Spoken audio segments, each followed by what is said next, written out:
Bonjour et bienvenue sur l'Argus.fr. Nous sommes ici pour la présentation du Volkswagen T-Cross. Alors le T-Cross, c'est le dernier né des SUV Volkswagen, c'est le plus petit, il remplace aucun véhicule. En fait, il se place en dessous du T-Roc. Il mesure 4,11 m de long.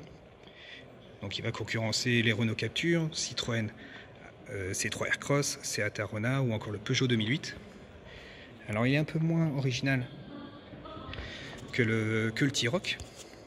N'empêche, il a tous les attributs du SUV. On a une partie avant qui est assez massive, qui est bien expressive.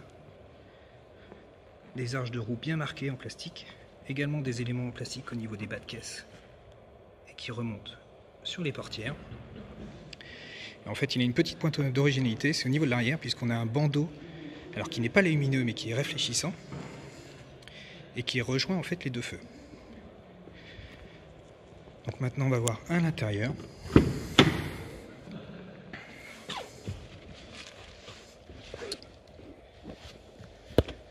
Alors à l'intérieur du T-Cross, on retrouve en fait la planche de bord de la Polo, enfin c'est quasi similaire à quelques détails près.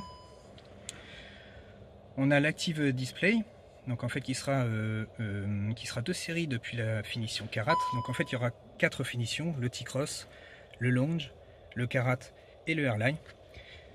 Donc c'est plutôt bien présenté, donc on a l'écran tactile qui est au sommet de la planche de bord. On a pas mal de rangements. Un rangement qui est assez profond ici en bas de console. Également un autre rangement en haut de la planche de bord. Des rangements au niveau des contreportes. Alors là, faut pas trop se fier aux plastiques qui sont pas d'origine. C'est pas aussi qualitatif que ceux qui seront sur les modèles de série, puisque celui-ci c'est un modèle de pré-série. Donc en gros, globalement, à l'avant, c'est bien fait. À l'arrière, on a pas mal d'aisance également. La garde au toit est plutôt bonne. On a de la place pour les jambes, pour les pieds également, puisqu'ils peuvent glisser sous les sièges.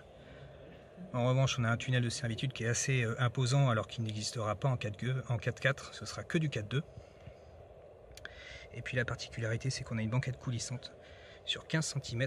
Alors elle est que d'un seul bloc, mais ça permet de moduler en fait l'espace intérieur et offrir plus d'aisance soit aux passagers ou soit au coffre.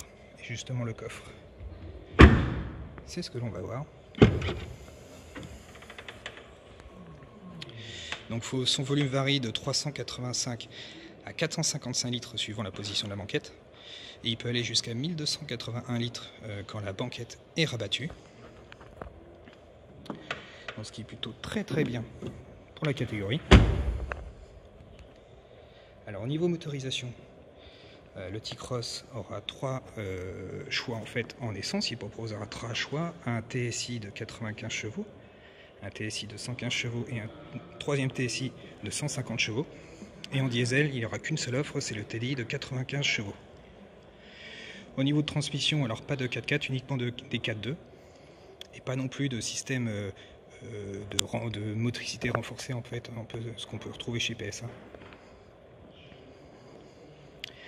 Alors si ce T-Cross vous fait envie, il va falloir patienter un petit peu, puisque les commandes seront ouvertes à partir de la fin février et les premières livraisons débuteront mi-avril.